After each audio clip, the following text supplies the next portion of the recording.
आता बातमी आहे मनोज जरांगे यांच्या संदर्भात। मनोज जरांगे यांची प्रकृती खालावलेली आहे। जरांगेंच्या उपोषणाचा आजचा तिसरा दिवस आहे, मात्र जरांगे यांनी उपचार घेण्यास नकार दिलेला आहे।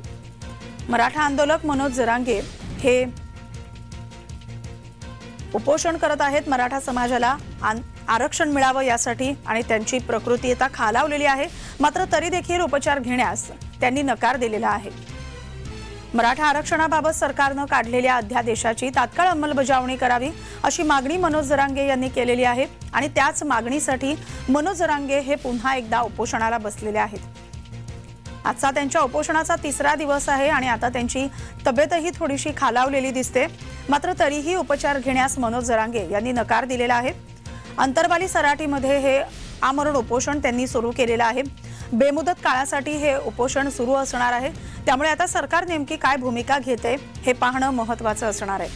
मराठा आरक्षणासाठी मनोज जरांगे यांनी अंतरवाली सराटीमध्ये चौथ्यांदा हे उपोषण सुरू केलेलं आहे। यापूर्वी याच उपोषणस्थळी मोठ्या प्रमाणात गर्दी पाहायला मिळत होती।